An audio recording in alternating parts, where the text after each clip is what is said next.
Hello बच्चों, स्वागत है आपका टेस्ला ऑनलाइन क्लासेस में। आज मैं लाया हूं आपके लिए क्लास 12 फिजिक्स के चैप्टर नंबर 7 अल्टरनेट करंट का मोस्ट वीवीआई ऑब्जेक्टिव के सीरीज जो बोर्ड के एग्जाम के प्रोस्पेक्टस से बहुत ही महत्वपूर्ण है, उनका लेक्चर नंबर 4। प्यारे बच्चों, इससे पहले लेक्चर 1, 2 और 3 में 1 से लेके 30 तक क्वेश्चन का डिस्कस कर चुके हैं। हर लेक्चर में 10 क्वेश्चन का डिस्कस किया गया है और आज के लेक्चर नंबर 4 में प्यारे बच्चों चैप्टर का नाम क्या है? अल्टरनेट करंट और चैप्टर नंबर 7। तो इस सीरीज चलिए प्यारे बच्चों स्टार्ट करते हैं अल्टरनेट करंट लेक्चर नंबर 4 का first question number 31। The relation between RMS value of alternating current IRMS and peak value of alternating current I0, इन दोनों के बीच रिलेशन निकालने बोल रहा है प्यारे बच्चों। क्या बोल रहा है? रिलेशन। एक बार हिंदी अनुवाद कर लेते हैं प्यारे बच्चों। क्या कह रहा है? प्रत्यावर्ती धारा के RMS मान IRMS जिसको शॉर्ट में बोलते हैं और प्रत्यावर्ती धारा के शिखर मान के बीच संबंध निकालिए। प्यारे बच्चों, शिखर मान एसी करंट का जो शिखर वैल्यू होता है उसको I0 से डिनोट किया जाता है। ठीक है प्यारे बच्चों। चलिए क्या कह रहा है प्यारे बच्चों? एसी करंट का जो आरएमएस करंट जो होता है ना, आरएमएस करंट जिसको IRMS बोला जाता है शॉर्ट में, IRMS। ठीक है, एसी करंट का जो आरएमएस करंट होता है और उनके बीच, और कहता है peak value of alternating current, मतलब एसी करंट का अल्टरनेटिंग करंट का जो पीक वैल्यू होता है ना, जिसको I0 से डिनोट किया जाता है। किससे किया जाता है? I0। तो इनके बीच रिलेशन निकालने बोला है। कौन सा रिलेशन सही है? ये चारों ऑप्शन में कौन सा रिलेशन सही है वो निकालना है। ठीक है, तो IRMS इज इक्वल टू क्या होता है प्यारे बच्चों? हम लोग पढ़ चुके हैं IRMS is equal to I0 by √2 होता है। क्या होता है प्यारे बच्चों? I0 by √2। तो यहाँ से I1 बाई √2 ऐसे लिख सकते हैं ना प्यारे बच्चों, और इधर लिखेंगे I0 और √2 का वैल्यू आप जानते हैं प्यारे बच्चों कितना होता है? 1.414। छोटी कक्षा में पढ़ चुके हैं ना। चलिए यहाँ पे लिखेंगे I0 प्यारे बच्चों। इन सबको भाग देंगे ना, एक कंबाइन इसका वैल्यू आएगा। कितना आएगा प्यारे बच्चों? 0.707 I0 ये वैल्यू आएंगे। IRMS इनके बीच का रिलेशन ये है। ठीक है प्यारे बच्चों, तो इनमें से कौन सा ऑप्शन सही रहेंगे आपके लिए? ऑप्शन नंबर डी आपका करेक्ट रहा। चलिए बढ़ते हैं नेक्स्ट क्वेश्चन नंबर 32। क्या कह रहा है 32? Which of the following relation is correct for power factor? कहता है निम्नलिखित में से कौन सा संबंध शक्ति गुणांक के लिए सही है? प्यारे बच्चों, पावर फैक्टर को हिंदी में बोलते हैं शक्ति गुणांक। ठीक है, इनमें से कौन सा ऑप्शन सही है? ये आपका ऑप्शन लिखा हुआ है। ठीक है प्यारे बच्चों, चलिए इसका थोड़ा सा डिस्कस करते हैं डिटेल से। प्यारे बच्चों, हमने पढ़ा है आपको कि पावर फैक्टर को cos फाई से लिखा जाता है। cos फाई को क्या बोलते हैं प्यारे बच्चों? पावर फैक्टर बोलते हैं। P for power, F for factor, cos phi को। ठीक है, तो इसका एवरेज पावर होता है प्यारे बच्चों। एसी करंट में एवरेज पावर होता है। हम लोग डीसी करंट में पावर पढ़े हैं प्यारे बच्चों। क्या? V इंटू आई। वोल्टेज को करंट से मल्टीप्लाई करेंगे तो पावर मिलेगा। लेकिन यहाँ का पावर होता है प्यारे बच्चों, एवरेज पावर होता है एसी करंट में। क्या होता है? VRMS। क्या होता है प्यारे बच्चों? VRMS। ठीक है, और IRMS ये हुआ। और लास्ट में क्या किससे मल्टीप्लाई करेंगे प्यारे बच्चों? cos फाई, मतलब पावर फैक्टर्स। ये हुआ आपका एवरेज पावर, मतलब इसको बोलते हैं ट्रू एवरेज पावर, है ना प्यारे बच्चों। एक और होता है प्यारे बच्चों, इसको बोलते हैं RMS पावर। क्या बोलते हैं? RMS। इसको बोलते हैं एपरेंट एवरेज पावर। क्या प्यारे बच्चों? Apparent power. ठीक है, तो इसका फॉर्मूला होता है VRMS इंटू IRMS। मेरे बच्चे इसमें cos फाई नहीं होता, ये वाला फैक्टर, ये वाला जो cos फाई फैक्टर जो है, ये वाला टर्म इसमें नहीं होते हैं। ठीक है, इन दोनों के बीच यही है, ये दोनों। लेकिन हम इसके जगह प्यारे बच्चे ध्यान से देखें, इसकी जगह हम लोग ये लिख सकते हैं PRMS, क्योंकि इसका फॉर्मूला ये है ना, तो इतना जगह इसको रिप्लेस करके हम लोग ये लिख देंगे। ठीक है, तो यहाँ पे लिखा जाएगा आपका क्या? Average power is equal to PRMS into cos phi. लेकिन हमको क्या पूछा प्यारे बच्चों? पावर फैक्टर का वैल्यू पूछा है। तो पावर फैक्टर का वैल्यू इनके टर्म में क्या होगा? तो cos phi is equal to, ठीक है, तो क्या लिखेंगे प्यारे बच्चों वहां पे? cos phi is equal to, सबसे पहले क्या लिखा हुआ है? Average power. ठीक है, और इधर ये मल्टीप्लाई है, इधर आएंगे तो क्या होंगे प्यारे बच्चों? डिवाइड में हो जाएंगे, डिवाइड। ठीक है, डिवाइड। तो यहाँ पर डिवाइड में करेंगे तो PRMS लिखा जाएगा। क्या लिखा जाएगा? PRMS। ठीक है, इसको बोलते हैं ट्रू एवरेज पावर। और नीचे में क्या होगा प्यारे बच्चे? Apparent average power. ठीक है, ट्रू, याद रखिए प्यारे बच्चे, ऊपर में क्या है? ट्रू एवरेज पावर, नीचे में एपरेंट पावर। तो कौन सा ऑप्शन सही होंगे आपके लिए? Power factor is equal to apparent average power, ये वाला नहीं होंगे प्यारे बच्चे, क्योंकि ऊपर क्या होना चाहिए? True average power. तो power factor is equal to true average power और एपरेंट एवरेज पावर। ठीक है प्यारे बच्चों, तो ये रहा आपका सही ऑप्शन, ठीक, करेक्ट ऑप्शन। इसका हिंदी अनुवाद क्या है प्यारे बच्चों? पावर फैक्टर को बोलते हैं शक्ति गुणांक, और ट्रू एवरेज पावर को बोलते हैं यथार्थ मध्य शक्ति, और एपरेंट एवरेज पावर को बोलते हैं प्यारे बच्चों आभासी मध्य शक्ति। ठीक है, तो इसका हिंदी है सभी ऑप्शन का, तो यहाँ पे हिंदी एक सारा चीज यही है, यहाँ पे अपेरेंट है, इसका हिंदी यहाँ पे मैच कर रहा है।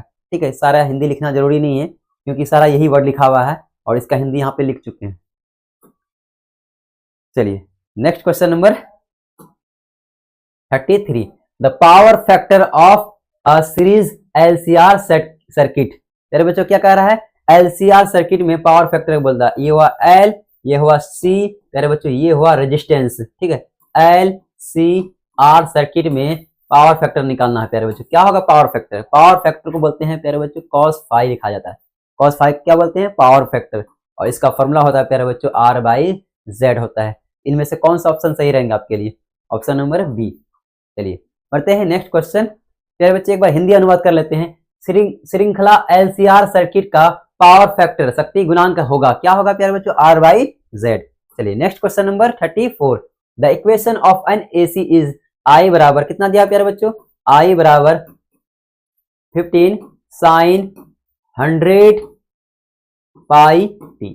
ये AC करंट का इक्वेशन दिया हुआ प्यारे बच्चों। क्या दिया हुआ? AC current. कहता है द फ्रीक्वेंसी, इसका फ्रीक्वेंसी क्या होगा प्यारे बच्चों? इसका आवृत्ति क्या होगा? एक बार हिंदी अनुवाद कर लेते हैं।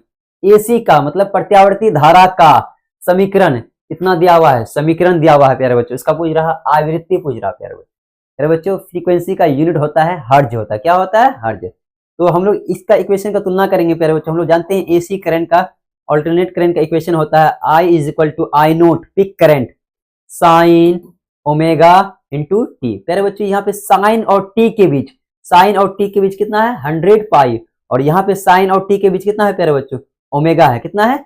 ओमेगा। ठीक है, और यहाँ पे I नोट का वैल्यू आ जाएंगे प्यारे बच्चों 15 आ जाएंगे। ठीक है, और ओमेगा का वैल्यू आएंगे किससे तुलना करेंगे? 100 पाई से। तो ओमेगा इज इक्वल टू 100 पाई, ये हुआ। ओमेगा का वैल्यू कितना लिख देंगे प्यारे बच्चों? 100 पाई। और हम लोग जानते हैं ओमेगा इज इक्वल टू, पिछले लेक्चर में कर चुके हैं चर्चा, omega is equal to 2 pi f, ये होता है। और इधर कितना लिखेंगे प्यारे बच्चों? 100 पाई। पाई से पाई कैंसिल हो जाएंगे प्यारे बच्चों। 15 टू जा 100 होगा, 50 को 2 से, 100 को 2 से काट देंगे प्यारे बच्चों, कितना आएंगे? 50 आएंगे। तो फ्रीक्वेंसी का वैल्यू आएंगे आपका 50, और इसका यूनिट होता है प्यारे बच्चों कितना? हर्ट्ज होता है। कौन सा हर्ट्ज? हर्ट्ज। तो 50 हर्ट्ज इसका आंसर रहेंगे। ये रहा आपका करेक्ट आंसर। चलिए next question number 35, the average value of an AC is 1 complete cycle. प्यारे बच्चों कहता है एक कंप्लीट साइकिल के लिए इसका एवरेज वैल्यू क्या होगा प्यारे बच्चों? AC करंट का कंप्लीट साइकिल कहाँ पे होता है? जहां से रिपीट स्टार्ट होता है प्यारे बच्चों। देखिए रिपीट कहाँ से स्टार्ट हुआ? यहाँ से शुरू किया है, और यहाँ पे देखिए यहाँ से रिपीट स्टार्ट हो रहा है। इसका मतलब ये रहा आपका 1 साइकिल। क्या बोलते हैं प्यारे बच्चों? 1 साइकिल बोलते हैं, इसको 1 वेव भी बोलते हैं। और 1 साइकिल में इसका होता है प्यारे बच्चों, इसको एम्पलीट्यूड बोलते हैं। ठीक है, ये इसी एम्पलीट्यूड करंट को बोलते हैं मैक्सिमम करंट। क्या बोलते हैं इसको? Maximum current. ठीक है, तो कहता है इसका एवरेज करंट निकालना। क्या निकालना है प्यारे बच्चों? Average current. तो फुल साइकिल, ये हुआ कंप्लीट साइकिल। कंप्लीट साइकिल का एवरेज करंट होता है प्यारे बच्चों कितना होता है? 0 होता है। ठीक है, कंप्लीट साइकिल का एवरेज करंट क्या होता है प्यारे बच्चों? 0। अगर हाफ साइकिल बोलता है ना प्यारे बच्चों, तो क्या होता है इसका एवरेज करंट, लेकिन हाफ साइकिल के लिए तो होता है आपका 2 by pi. 2 by pi is equal two is note into I note, 2 by pi into I note. ये हुआ हाफ साइकिल के, इसके लिए प्यारे बच्चों हाफ साइकिल का एवरेज वैल्यू, और ये रहा फुल साइकिल का एवरेज वैल्यू। फिलहाल यहाँ पे क्या पूछा प्यारे बच्चों? एक पूर्ण चक्र में प्रत्यावर्ती धारा के इस औसत मान होगा प्यारे बच्चों, मतलब फुल साइकिल के लिए पूछा है, 1 कंप्लीट साइकिल के लिए पूछा है, तो इसका वैल्यू होंगे 0। अगर हाफ साइकिल पूछता है ना प्यारे बच्चों, तो 2 by pi into I note होता है, तो ये वाला वैल्यू होता है। फिलहाल फुल साइकिल पूछा है, तो ऑप्शन नंबर डी आपका करेक्ट रहा। चलिए next question number 36, an AC source of angular frequency omega is connected in a series LCR circuit, the peak value of current will be maximum when. यार बच्चों हम लोग पढ़े हैं ना जी, जब करंट मैक्सिमम होगा यार बच्चों आई होता है E बाई Z होता है प्यारे बच्चों। ठीक है, तो हमको मैक्सिमम करंट निकालना, मैक्सिमम करंट निकालना हो तो Z को क्या करना पड़ेगा प्यारे बच्चों? मिनिमम करना होगा। और ये मिनिमम किसके बराबर होगा प्यारे बच्चों? R के बराबर होगा। Z is equal to R। तो ये तभी होगा जब X क्या होगा प्यारे बच्चों, X L is equal to X C होंगे। प्यारे बच्चों देखिए, करंट मैक्सिमम तभी होगा जब X L is equal to X C. X L को बोलते हैं इंडक्टिव रिएक्टेंस और एक्स सी को बोलते हैं प्यारे बच्चों कैपेसिटिव रिएक्टेंस। मतलब ये तभी इक्वल होंगे जब करंट तभी मैक्सिमम होंगे जब इसका x c is equal to x l हो जाएंगे, है ना प्यारे बच्चों, ये होंगे वैल्यू। तो ये वैल्यू याद रहना चाहिए आपके लिए। X L is equal to कितना होंगे, X L is equal to X C.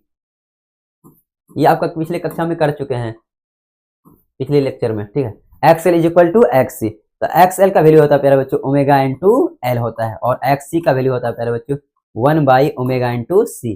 तो यहाँ पे एल को इधर लेके आ जाएंगे और ओमेगा को इधर लेके आएंगे प्यारे बच्चों, ओमेगा को इस साइड लेके आएंगे और एल को इस साइड लेके आएंगे। तो omega into omega, omega square हो जाएंगे प्यारे बच्चों, इधर हो जाएंगे एल, ये मल्टीप्लाई में नीचे आएंगे और डिवाइड हो जाएंगे इस साइड एल से। तो यहाँ से स्क्वायर हटाएंगे ना प्यारे बच्चों, इधर रूट आ जाएंगे, तो omega is equal to under root l c हो जाएंगे, अंडर रूट एल सी। तो ये रहा आपका वैल्यू, ये तभी होंगे। तो कौन सा ऑप्शन होगा, ऑप्शन नंबर सी आपका करेक्ट रहा प्यारे बच्चों, omega is equal to 1 by under root l c होगा। ये तभी संभव होगा, ऐसा वैल्यू तभी बराबर होंगे जब आपका क्या होगा, करंट क्या हो प्यारे बच्चों, विल बी मैक्सिमम। एक बार हिंदी पढ़ लेते हैं। एलसीआर श्रेणी परिपथ में ओमेगा कोणीय आवृत्ति का एक एसी स्रोत जुड़ा हुआ है।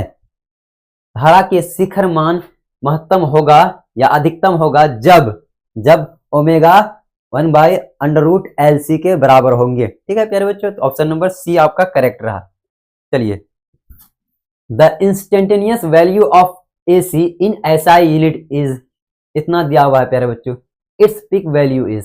प्यारे बच्चों एसी करंट का इंस्टेंटेनियस वैल्यू दिया हुआ है, तात्क्षणिक वैल्यू दिया हुआ है, कितना दिया हुआ है, आई बराबर आई नोट, सॉरी कितना दिया हुआ, 10, आई इज इक्वल टू 10 साइन, और कितना दिया प्यारे बच्चों, साइन 50 पाई टी, 50 पाई टी, ये वैल्यू दिया हुआ है, ठीक है। और क्या पूछ रहा है प्यारे बच्चों, इट्स पीक वैल्यू, क्या पूछ रहा है, पीक वैल्यू। प्यारे बच्चों फिर से इक्वेशन को तुलना करेंगे ना, हम लोग जानते हैं आई नोट साइन ओमेगा टी। प्यारे बच्चों यहाँ पे ओमेगा का वैल्यू आएगा 50 टी, साइन और टी के बीच 50 पाई है और यहाँ साइन और टी के बीच ओमेगा है, तो ओमेगा इज इक्वल टू 50 पाई होंगे। लेकिन फिलहाल क्या पूछा आपको, पिक वैल्यू, और पिक वैल्यू को आई नोट से डिनोट किया जाता है, किससे किया जाता है प्यारे बच्चों, आई नोट। तो आई नोट का वैल्यू कितना आएंगे प्यारे बच्चों, ये 10 के बराबर होंगे। इन दोनों कंपेरिजन करेंगे तो आई नोट का वैल्यू आएंगे 10। और करंट का यूनिट क्या होता है प्यारे बच्चों, यहाँ पे पूछा है एसआई यूनिट में, क्या सा एसआई यूनिट में करंट का यूनिट क्या होता है, एम्पियर। तो 10 एम्पियर ये रहा करेक्ट है, ठीक है। एक बार हिंदी अनुवाद कर लेते हैं। एसआई इकाई में एसी का तात्क्षणिक मान दिया हुआ है, कितना दिया हुआ है प्यारे बच्चों, इतना दिया हुआ है। पता है इसका शिखर मान क्या होगा, पिक करंट क्या होगा, तो ऑप्शन नंबर बी आपका करेक्ट रहा, 10 एम्पियर।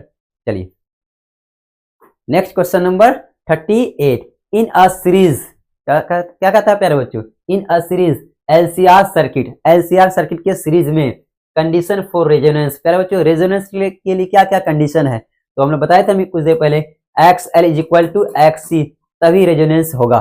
समझ में आया प्यारे बच्चों।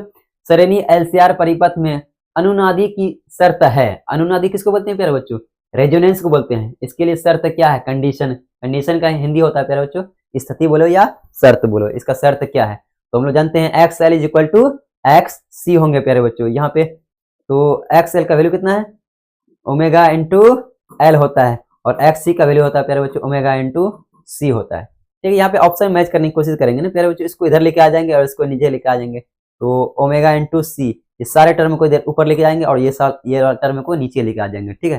तो omega into c is equal to, इसको ऊपर लेके गया और इसको नीचे, ओमेगा इंटू एल, तो ये भी होंगे ना, ये रहा आपका correct, omega c is equal to 1 by omega into l, तो ये रहा आपका करेक्ट ऑप्शन नंबर ए।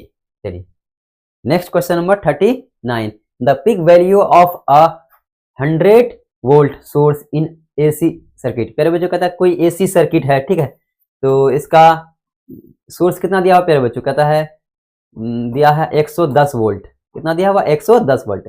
प्यारे बच्चों कुछ नहीं बोला, जिसका मतलब क्या समझेंगे इसको, जब भी कोई वोल्टेज दिया हुआ रहेगा और ये भी नहीं लिखेगा कि आरएमएस है या पिक वोल्टेज है, ये वोल्टेज नहीं लिखा हुआ रहेगा, तो आप क्या समझेंगे उसको, आरएमएस वोल्टेज समझेंगे, क्या समझेंगे, आरएमएस। इसका मतलब ये दिया हुआ है भी आरएमएस दिया हुआ है, कितना दिया हुआ प्यारे बच्चों 110 वोल्ट।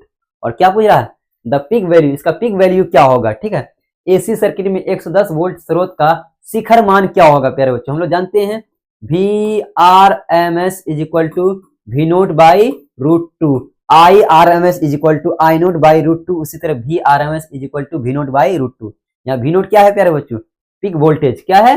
Pick voltage. इसी को निकालना है peak voltage. V R M S कितना दिया हुआ है? 110 वोल्ट दिया हुआ है, ठीक है। V naught by root two होंगे, ठीक है।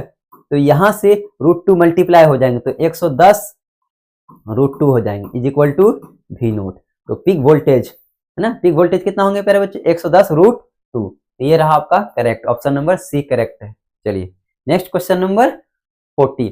The equation of an AC is I is equal to 20 sine 100 pi t. ये कह रहा है, कहता है the root mean square value will be. AC समीकरण दिया हुआ है, ये एसी समीकरण इतना है, तो कहता है वर्ग, रूट का हिंदी क्या होता है प्यारे? रड वर्ग, और मीन का हिंदी होता है माध्य, और स्क्वायर का हिंदी होता है मूल का मान होगा। तो प्यारे बच्चों हम लोग निकाल सकते हैं ना जी, अभी कुछ देर पहले पढ़े हैं, क्या पढ़े हैं? आई आर एम एस है ना, the root mean square value पूछ रहा है प्यारे बच्चों, ठीक है, is equal to I naught by root two, यही होता है ना, I naught by root two. ये आरएमएस वैल्यू होता है। क्या होता है प्यारे बच्चों? RMS value, I naught by root two. आप तो यहाँ पे दिया हुआ है करंट का इक्वेशन, इसीलिए हम यहाँ पे आई आरएमएस लिखे प्यारे बच्चों। अगर वोल्टेज का इक्वेशन होता है ना, v is equal to 20 sine omega, यहाँ पे v लिखा हुआ था तो यहाँ पे v आरएमएस लिखते हैं, तो V naught by root two करते हैं। आर एम एस है तो I naught by root two लिखेंगे। और क्या पूछा प्यारे बच्चों? तो इसका इक्वेशन दिया हुआ है I is equal to 20 sine 100 pi T, ठीक है। तो इसका इक्वेशन क्या होता है? आई नोट, जनरल इक्वेशन होता है प्यारे बच्चों, आई नोट साइन 100 पाई सॉरी ओमेगा टी, ये होता है ओमेगा टी। फिलहाल आई नोट कितना है प्यारे बच्चों? इसी को बोलते हैं मैक्सिमम करंट, बोलते हैं पीक करंट। कितना दिया हुआ है? 20। आई नोट इज इक्वल टू 20, मतलब आई नोट का वैल्यू कितना है? 20। तो ये वैल्यू यहाँ पे रख देंगे प्यारे बच्चों, 20 अपॉन रूट टू, ये रहा आपका आरएमएस वैल्यू, ठीक है। तो यहाँ पे ऑप्शन है प्यारे बच्चों 20 अपॉन रूट टू, ये रहा ऑप्शन नंबर सी आपका करेक्ट है, ठीक है। चलिए प्यारे बच्चों आज के लेक्चर यहीं पे समाप्त करते हैं। अगले लेक्चर नंबर 5 में फिर से लेके आएंगे आपके लिए 10 क्वेश्चन। अगर आपको ये वीडियो पसंद आया तो लाइक कीजिएगा, सब्सक्राइब कीजिएगा और अपने दोस्तों को भी शेयर कीजिएगा। थैंक यू प्यारे बच्चों।